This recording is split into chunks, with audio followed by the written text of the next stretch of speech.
Well, where should I start first? Let's set the background a bit to begin. I grew up in a very rural area.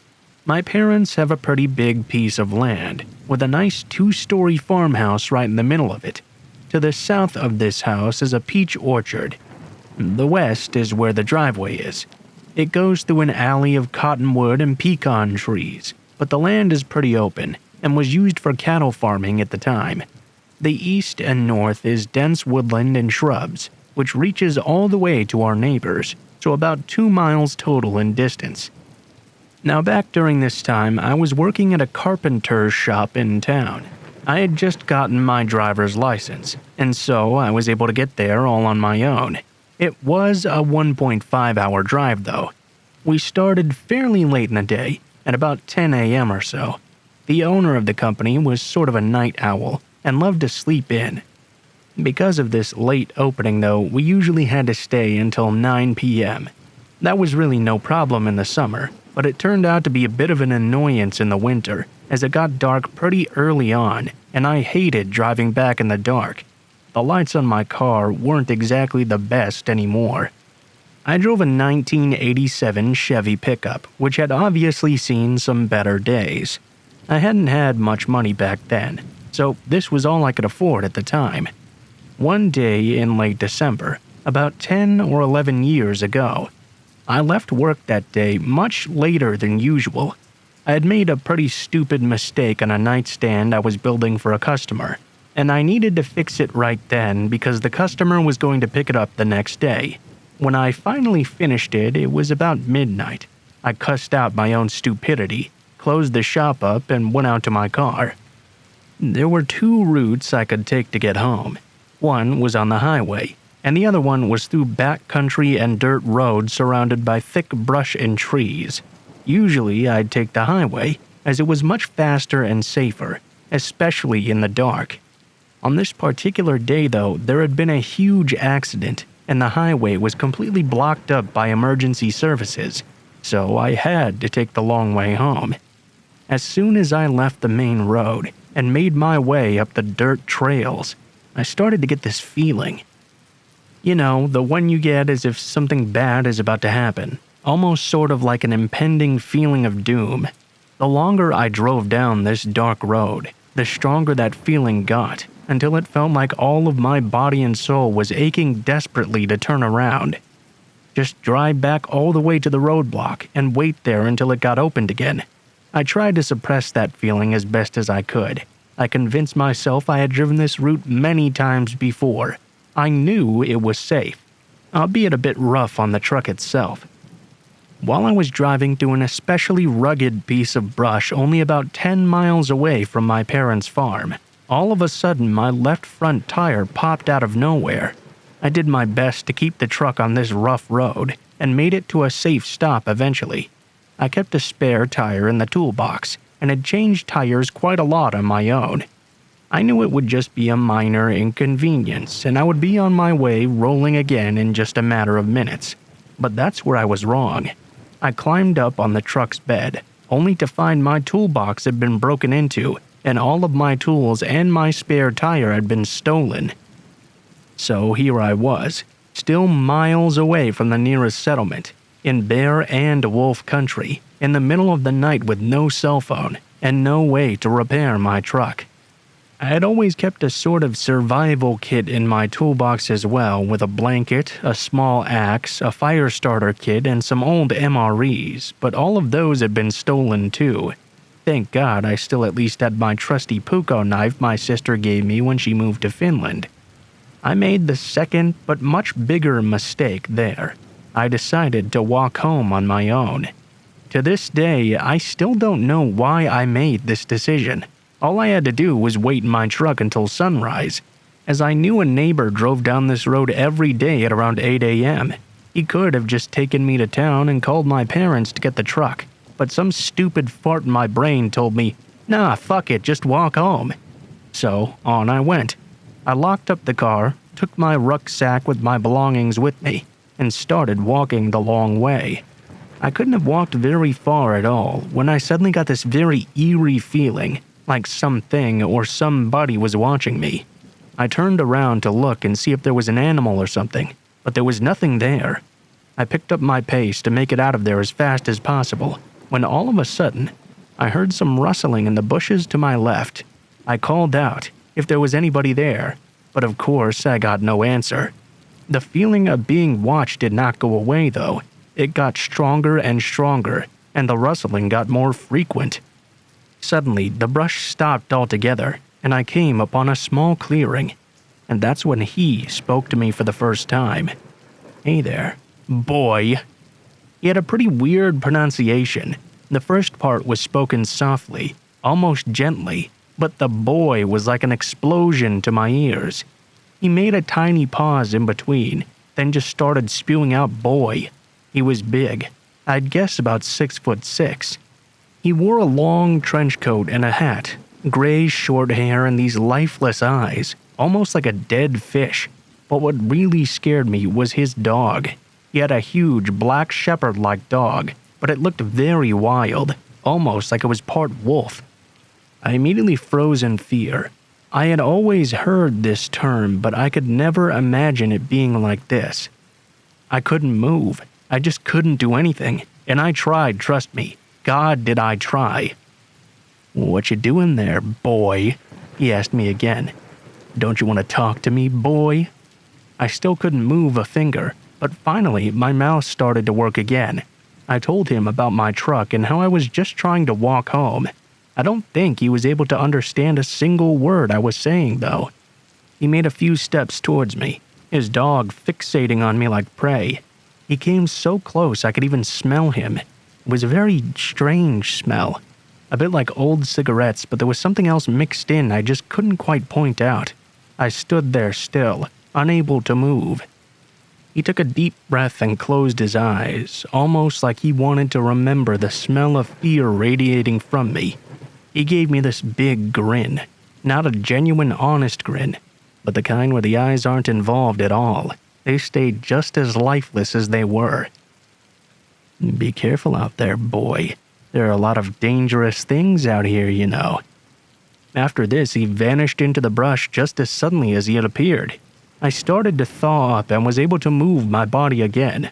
My knees felt weak, and I couldn't bear the weight of my own body anymore. I collapsed to the ground, and my whole body started to shake uncontrollably. I wanted to sob with relief. As soon as I had regained control over my body again, I started to run. I run like I had never run before, and probably never will again. I ran all the way home, which was quite a long way. I can't describe the feeling of relief coming over me when I saw the all-so-familiar porch lights coming up in the distance. I had reached the edge of the woodlands on our property. "Hey there, boy!" My heart skipped a beat. I screamed in sheer terror, and I felt like this would be the end of my life if I froze up again, so I didn't stop running. I ran and never even bothered to look back at the voice.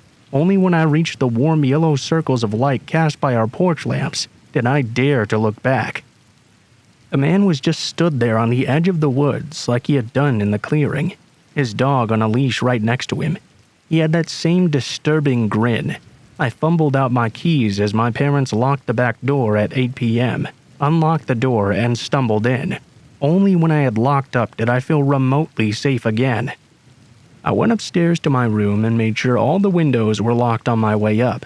When I went to look out my window, he had disappeared. I told my dad all about this when we got the truck the next day. He told me it was likely Samuel, an old hermit who had a small cottage down there in the woods and had been living in the woods for at least 30 years, but apparently he'd never even seen him with his own eyes. In retrospect, I guess I don't really know I was in grave danger, but nevertheless it was creepy to meet a stranger like that in the middle of the woods.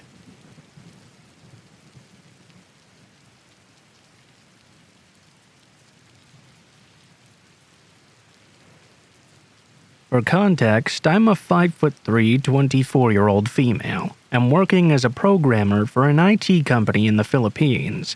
Now, the area where my office is comprises of 3 buildings. Building A, where my office is in, Building B, and Building C. To get to the other building, it would take about a 10-minute walk to reach it, important for later. This all happened to me a year ago, just around the end of February until about March. I had just gotten out of a bad breakup at that time, and I really intended to just focus on myself and not meet anyone yet. I just got out of work, and it was around 7 p.m. on a Friday night. I went to my usual waiting spot, which has benches and is located at the back of our building near the entrance of the underground parking for our company's shuttle. And Omar, the shuttle dispatcher, was there as well. I had known Omar for about 2 years, and he was someone I considered now as a friend. We would often chat about our lives, even the breakup with my ex back then, and joke around a lot. He was a 40-plus-year-old guy, and he gave out this big fatherly vibe, so he really felt like someone I could trust. That night, he was there with someone new that I had never met before. I remember our conversation going something like this. "Oh, hi, OP. Good thing you're here. I'd like you to meet someone since he told me he really wanted to meet you for a long time now." The guy next to him stood up and shook my hand. I greeted him just to be polite. This new guy, let's name him Ray. He was pretty average looking and a little shorter than me. He instantly gave me an off vibe as soon as I shook his hand. I thought that would be the end of things, but he proceeded to talk to me for a few minutes while I waited for my shuttle to arrive. It seemed Omar had purposely left me with this Ray guy so we could talk it out and get to know each other. I was actually quite puzzled at this point because, 1, I had no clue who this guy is, or why he would be so eager to meet someone he'd never met before. And 2, I'd clearly told Omar before that I was not planning on meeting anyone just yet. But for the sake of being polite and nice, I talked to Ray. We never reached any personal questions though, no exchanging numbers or social media accounts. I didn't even tell him my full name. I only gave him the nickname my friends call me by. I just left it at that much when I finally got onto the shuttle. Fast forward to a week. It's Friday again. I got off work at around the same time. Surprise, surprise, Ray is there again with Omar and a security guard this time. They were chatting, but as soon as I arrived, Ray instantly greeted me. At this point, I was a little bit creeped out, as I expected our encounter would only be a one-time thing. I said hello and kind of brushed him off and sat on the benches by myself to wait for my shuttle once again. Of course, as this guy didn't seem to know the definition of personal space, he sat right beside me and talked to me again. But this time, he was asking for my cell phone number. I told him off and clearly said I was not giving out my number to strangers, just giving him one-word answers to give an impression I wasn't interested at all. "Why won't you just give me your number? I just want to be friends." I could see in his face he was getting frustrated every time I would tell him I wasn't giving it to him. This happened while Omar and the security guard were looking right at us from afar. This all happened while Omar and the security guard were watching us, but it went on until I got onto the shuttle again. As soon as I'd gotten home, I mindlessly scrolled through my timeline. I saw a notification that I had a new friend request. Guess what? It's Ray. He even messaged me something like, "Please just accept my friend request." I deleted it, but now I was pretty shocked. I'd never told him my Facebook account and he didn't know my real name, so how had he managed to find me? The following day was the last straw, when I decided to get off at an earlier time so I could avoid him. To my surprise, he was right there again waiting for me, along with Omar and that same security guard. Ray immediately ran up to me to say hi, but I brushed him off a little bit harsher, and dreaded the fact I would have to wait so long with him again when I saw my shuttle wasn't there yet. He of course immediately asked me if I had accepted his Facebook request. I decided to play dumb and said since I hadn't been active for a while, I hadn't seen any new requests. He got disappointed and fiddled with his phone for a bit, then revealed his phone to show my profile and asked if this was me. I was completely ignoring him at this point, playing with my phone, and told him I was not going to accept his request because I didn't know him at all. All of a sudden, he grabbed my phone out of my hands angrily and said he was going to add himself if I wouldn't. I actually muttered, "What the actual fuck," and grabbed my phone back from him, with perfect timing too. I hopped on the shuttle in a hurry and told the driver to just go. At this point, I could confirm this guy was somehow stalking me, and knew my daily schedule and social media accounts. I reported this incident to my manager and told her how this had been happening for some time now. She was honestly surprised I hadn't reported it earlier, but I blamed it on my lack of assertiveness and feared that I must have been overreacting to this whole thing. We reported the incident to office security and told them what happened. They couldn't do anything at first, as 1, I needed actual evidence about my allegations against him, and 2, I only ever knew Ray by his first name. They would of course need more information than that. I hadn't even bothered to ask him where he was from or even if he was working in our office or building, which I guess is dumb of me. I probably should have asked in the first place. My manager decided then that I should be accompanied by at least some of my office mates to confirm the situation. Some guys volunteered to accompany me every time I got off work. They accompanied me for a few days after, but no matter what time I got out, Ray would always be right there to find me. I felt bad for my office mates, as now they had to deal with his BS too. First instance, when he saw I was with them, I could visibly see the anger in his eyes. He would try to butt into our conversations, even if we were blatantly ignoring him. At one point, he just let out an exasperated sigh and said, "Oh, P, can I talk to you for a second, please?" "What do you want?" "I just want to talk to you. If you don't, I'll leave." "Okay." I went back to talking to my office mates. He butted in one more time to ask that I introduce him to my office mates. When I didn't, he proceeded to introduce himself anyway, which irked the hell out of them and I, as his behavior wasn't normal at all. After that incident, my office mates and I told the manager how dangerous this guy might be. She decided we should escalate to HR and have them deal with it immediately. Luckily, HR responded and took the situation very seriously and began to do an investigation on who Ray might be. They sent an email after searching through our records. Turns out Ray was not an employee of our office, and they might need to talk to building security to find out more about this guy. HR also requested our office security to escort me and observe the situation. I honestly felt very relieved, as now I felt safe for the time being, while they searched for who Ray might be. He still showed up though, even if I got out late or earlier than usual. He would never go near me when I was accompanied by a security guard. He would just keep his distance and stare at me, his smile creepily lingering outside my shuttle until I left. HR contacted me for a meeting with them and my manager about some news on Ray. I was shocked by the information they'd found out. Not only was Ray not an employee of our building or office, but in fact he was a temp security officer in Building C. I then thought, okay, so this creep is really putting in an effort for someone who's clearly not interested. If he was a temp at least, there was a chance I wouldn't have to see him at all after all of this. But then, what HR said next chilled me to the bone. He was a temp assigned to work on the security cameras, meaning he had access to all of the cameras in the building. He had been using this to spy on me, and that was the reason he was able to find me everywhere, no matter what time I got out. HR had already spoken with his supervisor and gave a warning to Ray. Of course, Ray denied the allegations even if I had witnesses against him. The supervisor wanted to apologize to me in person, but I decided not to as I just wanted this to all be over with. After that meeting, I never saw Ray again. I reckoned he must have been kicked out after HR issued that warning against him. As for Omar, I never saw him again either. I felt a bit bad about our friendship, but he was also one of the people who enabled Ray and didn't do shit when I was clearly getting harassed. I also received a bit of backlash from the security guards in the building for a while as well, hearing them say things like I was overreacting or I should have accepted his advances. It was disgusting. I even heard the same things being said by female building staff as well. Nothing strange happened for a while. Then, the security guard that was with Omar at the time when Ray was harassing me added me on Facebook. I didn't make much of it, just deleted the request.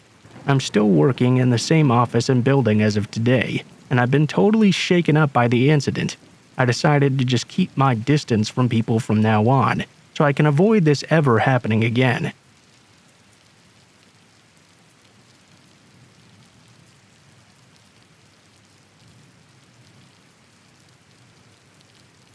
When I was little, around 7 years old, I live with my mom and my sister.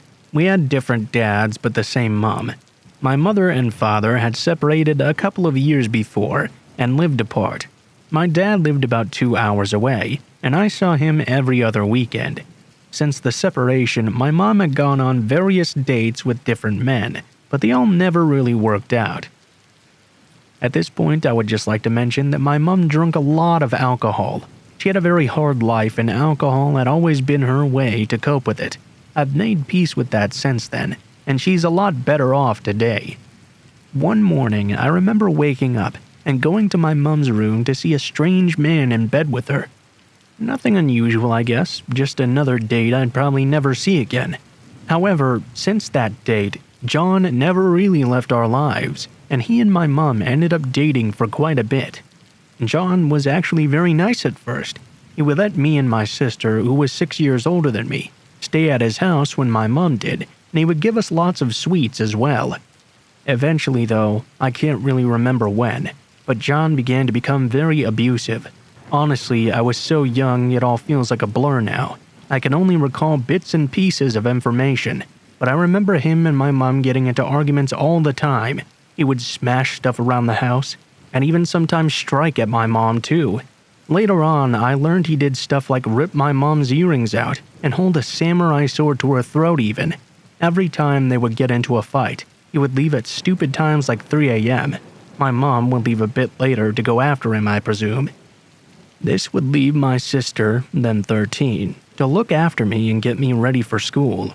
After school, I would walk out to see both John and Mom in the car waiting for me, and I would feel dread because I knew he would still be in our lives. You would think all of that would be the creepy part, but no. You see, John was also in an organization for men. I don't want to say the name of it here because of anonymity, but it was all very secretive stuff. He was never allowed to talk about what happened at their meetings to my mom or us. Women were not allowed to join either. The only time women could join events was the annual ladies' event that they often held, which my mom would go to as well. Around the same time, my nan got into a relationship with a man named Kenny. Kenny also was a part of this organization, it turned out, and he and John were very friendly with each other. My mom now strongly believes that they both knew each other before they'd ever met my nan or my mom. Kenny was also very abusive towards my nan as well, to the point that he even knocked some of her teeth out once. Kenny and John's friendship suddenly came to an end one night when my mom and John were visiting my nan and Kenny, while me and my sister were visiting our dads. My mom remembered she was offering to make Kenny a roast dinner for tomorrow. She went to the toilet, and when she came back, she overheard the conversation between Kenny and John become very heated. Before she could even find out what was going on, she felt 2 punches to the neck. John pushed her and yelled at her to run, and when she turned, she saw Kenny stabbing John 8 times. Somehow, they escaped out the front door with my nan, and it was only then that my mom realized she had been stabbed in the back of the neck twice. Eventually, the police turned up and Kenny was arrested, while my mom and John were taken to the hospital. Luckily, they both survived. We never did find out the reason why Kenny became so suddenly hostile and stabbed everyone, but I wouldn't be surprised if it had something to do with this organization they shared. We never saw Kenny again after the court case ended, but we believe he got put into a psychiatric hospital. Apparently, he pleaded that a mental illness had pushed him to stab them. After Kenny was gone, my nan, who had schizophrenia, came to stay with us for a while, until she felt safe and mentally sound to go home. I think Kenny really did a number on her, because she was never quite right after that. Now for the creepiness part 2.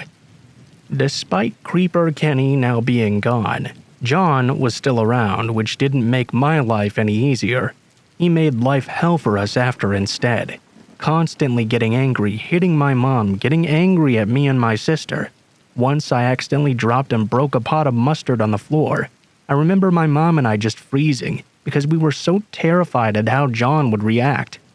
My sister, being a bit older at the time, remembered a lot more of the creepy things she caught him doing as well, such as sitting on my bed wistfully one night when I was away at my dad's. When she asked him what he was doing, he'd say, "Where else would I be?"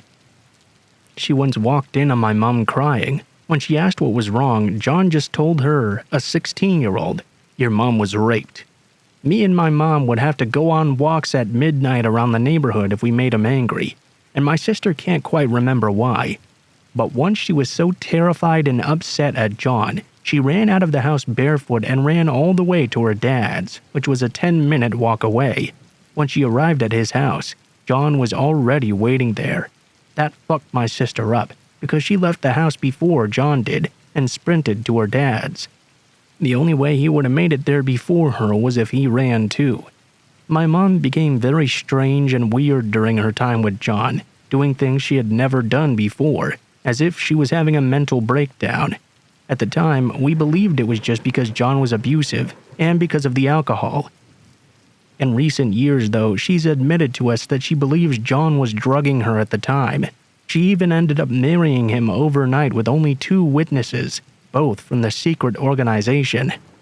You can clearly see her looking very drugged out in the wedding photos, and we only found out they were married a week later. She never felt right in her time with him, and told us that whenever she went to the ladies' nights, she would not remember anything about the night in the slightest. I remember one night John made the creepiest comment towards my sister when she was around 13. They were talking about that mysterious ladies' night. He said, "Now that you're old enough to participate, we'll buy you a pretty dress and you can come with us and see." My sister told us that when he said that, she felt so uncomfortable she hated the idea of it immediately and completely refused outright. He made the same comment to me too when I turned 10, saying that when I was a bit older I could finally go. I remember being so excited about buying a dress and being able to go to this secret club my mom often went to. After learning, though, about how nobody ever remembered this ladies' night, I'm so glad I never got the chance to go. I was 11 once when I woke up to the sounds of my mom screaming. John had just passed away. He was diabetic but was terrible at managing his insulin levels. He died from too much fluid collecting in his lungs. That was both the worst and best day of my life. I would never wish anyone dead, but when John passed away finally, I felt a huge weight lift off my chest. What an awful thing for an 11-year-old to feel. I shiver whenever I think about what our lives might still be like if he was alive. I wonder if we would have even survived.